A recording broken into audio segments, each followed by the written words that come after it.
Babes, Amanda Williams. I have done a video before about China actually.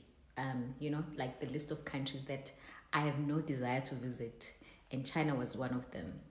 But let me tell you what I think of China from my own experience. Yeah. So the last time I was in China was, I think, in 2014. That was the last time I begged umcondo wam China. And I had been to China probably more than 25 times, you know. And I used to go to China. I used to sell clothes to some of your favorite celebrities, and I used to stalk them from China. So, first of all, when I first went to China, I've done a video about this as well. I was racially profiled, right? I was racially profiled. I was stopped for 2 hours. I was stripped naked. Ndamandaze. They searched me, asked me 21 questions, you know,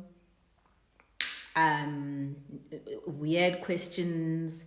I had flown into Hong Kong via India, you know.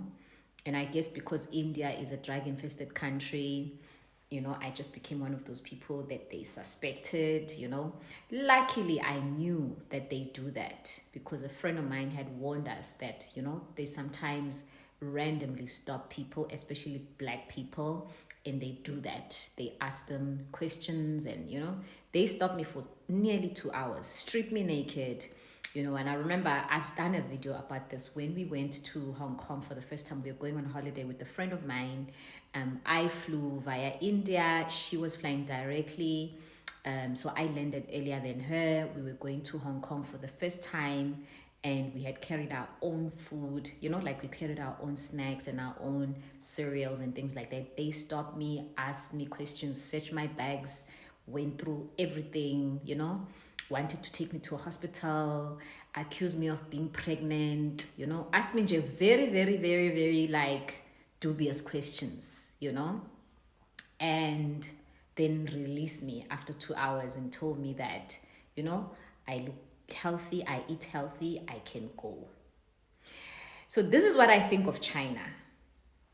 You know, I personally, this is just my personal opinion and from my own experience, having gone to China more than 20 times.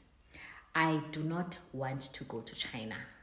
I don't think I will ever set foot in China again. If I do, it'll probably be like really, really, really for, I don't know, like for an emergency reason, or if Klambe it's business and it's going to be like serious business. Otherwise, I have no interest to go to China because I don't like China. I don't like the way they treat people in China, you know.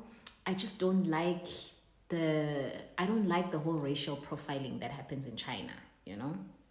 But I also don't like the fact that it's not clean. I could clean in China. It's just not clean. It's just one of those countries that are 100% not clean, right? Like you toilets wise, if like in South Africa you hear of long drop toilets. When you go to Eslalin, when you go to the sticks, you will see long drop toilets. In China you will find them in the cities, but they are still disgusting. Like they are like squirmish, you know, like you see blood nje. You see nje izinto ezimanyukunyezi in China. It just I feel like when I'm in China, I just don't feel clean. I feel like any disease can just enter me, you know. But also, I've said this before, I just don't feel safe as a person of color in China. I feel like Jay, if you were to make one mistake, one slingana mistake, they would never bat an eyelid to execute you in China, you know? Like China just gives me that energy. And I know that they are very like strong on executing people, you know? That's what I think of China. I'm not saying utaban bangaye China, but I'm just saying I would never move there. I just wouldn't. Like I don't see myself doing that. I would never. If I go there, I would go for business, but for serious business.